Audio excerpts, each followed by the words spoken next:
Yes, കാലവർഷം വാക്കുപാലിച്ചിരിക്കുന്നു, പറഞ്ഞ സമയത്ത് തന്നെ എത്തിയിരിക്കുന്നു. പക്ഷെ തുടക്കം മുതൽ കെടുതികളുടെയും ദുരിതങ്ങളുടെയും കഥകൾ തന്നെയാണ്. തൃശൂർ കൊടുങ്ങല്ലൂരിൽ കനത്ത മഴയിൽ മരം കടപുഴകി വീണ് സ്കൂട്ടർ യാത്രികൻ മരിച്ചു. കാരുമാത്ര സ്വദേശി ബ്ലാഹയിൽ ഇല്ലം മണികണ്ഠനാണ് മരിച്ചത്.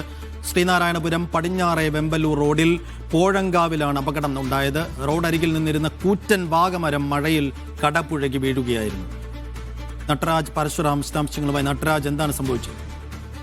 സൈഫു, കാലവർഷം എത്തിയതോടുകൂടി മഴയത്ത് സംസ്ഥാനത്ത് കാലവർഷക്കെടുതിയിൽ ഒരു മരണം കൂടി സംഭവിച്ചിരിക്കുന്നു എന്നുള്ളതാണ് ഏറ്റവും ദുഃഖകരമായ കാര്യം. സൂചിപ്പിച്ച പോലെ ശ്രീനാരായണപുരം എസ്എൻപുരം പോഴങ്കാവിലാണ് അപകടമുണ്ടായത്. റോഡരികിലെ മരം സ്കൂട്ടർ യാത്രികന്റെ മുകളിലേക്ക് ശക്തമായി പതിക്കുകയായിരുന്നു.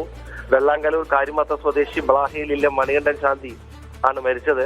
രാവിലെ 9:30-ക്കാണ് ഈ അപകടം ഉണ്ടായത്. എസ്എൻപുരം പടിഞ്ഞാറ വെമ്പല്ലൂർ റോഡിൽ ആയിരുന്നു അപകടം. സ്കൂട്ടറിൽ ഇദ്ദേഹം വന്നുകൊണ്ടിരിക്കുമ്പോൾ കനത്ത മഴയുണ്ടായിരുന്നു. കൊടുങ്ങല്ലൂരിലും പ്രദേശങ്ങളിലും രാവിലെ മുതൽ വലിയ മഴയുണ്ടായിരുന്നു.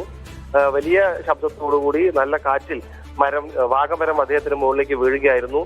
സ്കൂട്ടറും അദ്ദേഹവും മരത്തിനടിയിൽ പെട്ടു. നാട്ടുകാർ ഓടി വന്ന് മരം എടുത്തു മാറ്റി അദ്ദേഹത്തെ രക്ഷപ്പെടുത്തി സ്വകാര്യ ആശുപത്രിയിൽ എത്തിച്ചെങ്കിലും ജീവൻ നിലനിർത്താനായില്ല. പിന്നീട് മരിക്കുകയായിരുന്നു. എന്തായാലും വളരെ ദാരുണമായ അപകടമാണ് ഇന്ന് രാവിലെ ഉണ്ടായത്.